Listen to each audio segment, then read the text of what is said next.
আসসালামু আলাইকুম ওয়া রাহমাতুল্লাহ। আহলান সাহলান, মাহে রমজান। সুপ্রিয় দর্শক মণ্ডলী, আশা করি মহান আল্লাহ রাব্বুল আলামিনের অশেষ মেহেরবানি ও দয়ায় আপনারা সবাই ভালো আছেন। প্রিয় দর্শক, শুরু হলো আত্মশুদ্ধি ও সংযমের মাস মাহে রমজান। আত্মোপলব্ধি, আত্মসংযম, আত্মসংশোধ, আত্মশোধনের মাধ্যমে সব ধরনের কলুষতা থেকে মুক্ত থেকে মহাসত্যের পথে আত্মপ্রতিষ্ঠার এক সুবর্ণ সুযোগ এই মাহে রমজান।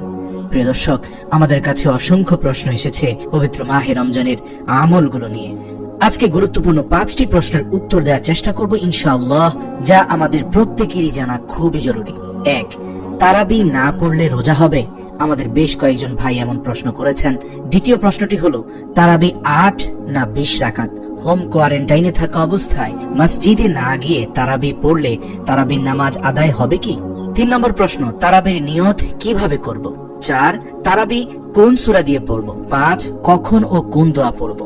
ইনশাআল্লাহ সবগুলো প্রশ্নের উত্তর জানতে ভিডিওটি শেষ পর্যন্ত দেখুন। প্রথম প্রশ্ন, তারাবি না পড়লে রোজা হবে কি? প্রিয় দর্শক, এর উত্তর হচ্ছে তারাবির সঙ্গে সিয়াম বা রোজার কোনো সম্পর্ক নেই। তারাবি একটা ফজিলতের বিষয়। এই নামাজ সুন্নাত আর সিয়াম একটা ফরজ ইবাদত। তবে তারাবি নামাজ একটি গুরুত্বপূর্ণ ইবাদত। এটি সিয়ামের চেয়ে কোনো অংশে কম নয়। রাসূল সাল্লাল্লাহু আলাইহি ওয়াসাল্লাম বুখারী শরীফের হাদিসের মধ্যে বলেছেন, যে ব্যক্তি রমজান মাসে সিয়াম পালন করলো ঈমানের সঙ্গে, তার পূর্বের যত গুনাহ আছে আল্লাহ তাআলা সব মাফ করে দিবেন। একই হাদিসের মধ্যে রাসূল সাল্লাল্লাহু আলাইহি ওয়াসাল্লাম বলেছেন, যে ব্যক্তি রমজান মাসে কিয়াম করবে বা সালাতুত তারাবি আদায় করবে, তার পূর্ববর্তী যত গুনাহ আছে আল্লাহ তাআলা সমস্ত গুনাহ মাফ করে দিবেন। তাই রমজান মাসে সিয়ামের যত গুরুত্ব রয়েছে, ততটুকু তারাবির নামাজেরও গুরুত্ব রয়েছে। ফজিলতের দিক থেকে কোনো পার্থক্য নেই, কিন্তু দুটি ভিন্ন ইবাদত। তারাবির নামাজ যদি কেউ আদায় করে না থাকেন, তাহলে তার সিয়াম হবে না বা রোজা হবে না, রোজার ফজিলত থেকে মাহরুম হয়ে যাবেন, এমন বক্তব্য একেবারেই সঠিক নয়। তার সিয়াম হয়ে যাবে, এতে কোনো সন্দেহ নেই। দ্বিতীয় প্রশ্ন, তারাবি 8 রাকাত না 20 রাকাত? এর উত্তর হচ্ছে, তারাবির নামাজ 20 রাকাতও পড়তে পারেন। এটি উলামায়ে কেরামের বক্তব্য রয়েছে এবং এ বিষয়ে সাপোর্টও রয়েছে এবং এর পক্ষে দলিলও রয়েছে। সহিহ হাদিস অনুযায়ী তারাবির নামাজ 20 রাকাত। একইভাবে আবার সহিহ হাদিস অনুযায়ী তারাবির নামাজ 8 রাকাতও আপনি পড়তে পারেন। 8 রাকাতের বিষয়ে উলামায়ে কেরামের ইজতিহাদ রয়েছে তারাবির সালাতের বিষয়। আপনি যে কথা বলছেন রাসূল সাল্লাল্লাহু আলাইহি সাল্লাম কখনো তারাবির নামাজ 20 রাকাত পড়েননি, এই কথা সত্য বলেছেন। রাসূল সাল্লাল্লাহু আলাইহি সাল্লামের কোন সহিহ হাদিসের মাধ্যমে এটি সাব্যস্ত হয়নি রাসূল সাল্লাল্লাহু আলাইহি সাল্লাম 20 রাকাত পড়েছেন। মূলত তারাবির সালাত এক ধরনের নফল সালাত। এটি নির্দিষ্ট কোন সালাতের কথা বলা হয়নি। 2 রাকাত করে, 8 রাকাত, 10 রাকাত, 12 রাকাত, 16 রাকাত, 20 রাকাত, যার যতটুকু সামর্থ্য রয়েছে তিনি ততটুকু পড়বেন। তারাবির সালাত মূলত রাতের নামাজ এবং রাতের নামাজের মধ্যে রাসূলুল্লাহ সাল্লাল্লাহু আলাইহি ওয়াসাল্লামের নির্দেশনা হচ্ছে 2 রাকাত করে আদায় করা।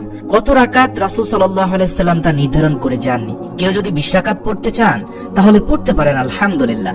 মসজিদে নববী এবং পবিত্র কাবা শরীফেও 20 রাকাত নামাজ আদায় হয়। যদিও এই বছর মহামারী সংকটের কারণে 10 রাকাত পড়া হবে। কেউ যদি 8 রাকাত পড়েন তাহলে সেটাও ভালো, আলহামদুলিল্লাহ। তবে এ নিয়ে কারোর সাথে বিতর্কে লিপ্ত হয়ে এক মুসলিম ভাই আরেক মুসলিম ভাইয়ের সাথে বিদ্বেষপূর্ণ আচরণ করবেন না। যেমনটি আমরা ইতিপূর্বকার বছরগুলোতে দেখেছি, অনেক মসজিদে শুধু 8 রাকাত, 12 রাকাত আর 20 রাকাতের ফতোয়া নিয়ে মারামারিতে মানুষের প্রাণ হরণ পর্যন্ত হয়েছে। আল্লাহ আমাদের ফিতনার হাত থেকে রক্ষা করুক। তারাবির নিয়ত কিভাবে করব? প্রিয় দর্শক, তারাবির নিয়ত পড়ার জন্য আমি সর্বপ্রথম বলবো, যারা আরবিতে নিয়ত পড়তে পারেন না তারা বাংলায় সংক্ষেপে নিয়ত পড়বেন। নিয়ত আসলে অন্তরের বিষয়। আপনি মানসিকভাবে অন্তরে স্থির করছেন যে আপনি এখন তারাবির সালাত আদায় করতে যাচ্ছেন, এটি হচ্ছে সবচেয়ে বড় নিয়ত। এর পাশাপাশি আপনি মৌখিক স্বীকৃতি দেওয়ার জন্য বলতে পারেন, আমি কিবলামুখী হয়ে 2 রাকাত তারাবির সুন্নাত নামাজ আল্লাহর জন্য আদায় করছি, আল্লাহু আকবার।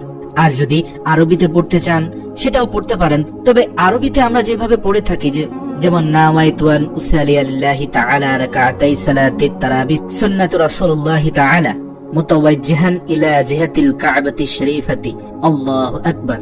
আমাদের দেশের অধিকাংশ মক্তবগুলোতে এভাবে আরবিতে নিয়ত শেখানো হয়, যেটি সহিহ সুন্নাহ দ্বারা একেবারেই সিদ্ধ বা প্রমাণিত নয় এবং এই নিয়তগুলো কোনো দোয়ার অন্তর্ভুক্ত নয়। রাসূল সাল্লাল্লাহু আলাইহি সাল্লাম নিয়তটাকে আত্মিক পর্যায়ে রেখেছেন, অর্থাৎ আপনি মানসিক ভাবে প্রস্তুতি নিচ্ছেন যে আপনি তারাবি সালাত আদায় করতে যাচ্ছেন, ব্যাস নিয়ত হয়ে গেল।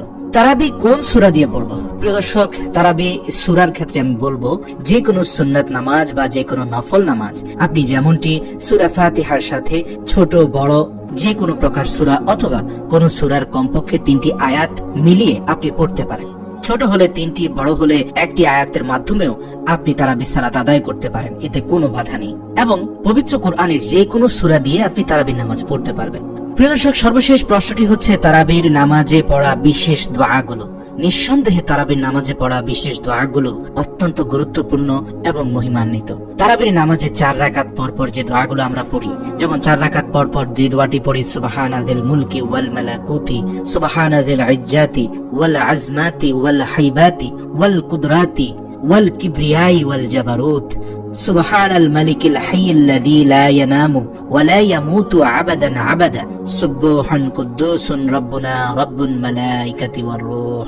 প্রত্যেক 2 রাকাত পর সালাম ফেরানোর পর ইস্তেগফার পড়তে হয়, দুরূদ পড়তে হয়, আল্লাহর স্মরণে জিকির করতে হয়। তারপর 4 রাকাত হলে কোরআন হাদিসের দোয়াগুলো পড়তে হয়, যে দোয়াগুলো 5 ওয়াক্ত নামাজে পড়া হয়। কিন্তু আরবিতে যে দোয়াটি বর্তমানে জারি আছে, এই দোয়াটি কোরআন হাদিস সম্বলিত নয়। এটি কোনো এক বুজুর্গ ব্যক্তি লিখে এর প্রচলন করেছেন, যার অর্থ ভালো বিধায় আমরা পড়ে থাকি। তারাবির নামাজে 4 রাকাত পর পর মুনাজাত, আল্লাহুম্মা ইন্না নাসআলুকা জান্নাতা ওয়া নাউযু বিকা মিনান নারি ইয়া খালিকাল জান্নাতি ওয়ান নার বিরহমাতিকা ইয়া আজিজু ইয়া গফফার ইয়া কারীমু ইয়া সাত্তার ইয়া রহিমু ইয়া জব্বার ইয়া খালিকু ইয়া বার আল্লাহুম্মা আজিরনা মিনান নার ইয়া মুজিরু ইয়া মুজিরু ইয়া মুজির বিরহমাতিকা ইয়া আরহামার রাহিমিন। 4 রাকাত পর এই মুনাজাত করা যায়, আবার একেবারে নামাজ শেষ করেও এই মুনাজাত করা যায়। তারাবির নামাজের জন্য নির্দিষ্ট কোনো দোয়া নেই, আমরা সব সময় নামাজের ক্ষেত্রে যে সব দোয়া পড়ে থাকি এগুলো পড়লেই হয়। তারপরও বহু পূর্বে কোন বুজুর্গ বর্তমানে তারাবিতে পঠিত দোয়ার প্রচলন করেছেন, যার অর্থ ভালো এবং উত্তম বিধায় আমরা তারাবির নামাজে এই দোয়াগুলো পড়ে থাকি। আশা করি তারাবির নামাজে বিশেষভাবে পঠিত এই 2টি দোয়ার ব্যাপারে আমরা স্পষ্টত জানতে পেরেছি। আল্লাহ আমাদের সহি বুঝ দান করুক এবং খুশু খুজুর সাথে রব্বুল আলামিনের সন্তুষ্টি জ্ঞাপনে একাগ্র চিত্তে রব্বুল আলামিনের দিকে মোতাওয়াজ্জু হয়ে আমরা তারাবির নামাজ আদায় করার চেষ্টা করব। আল্লাহ আমাদের এর দ্বারা দুনিয়া ও আখিরাতের কল্যাণ দান করুক, আমিন।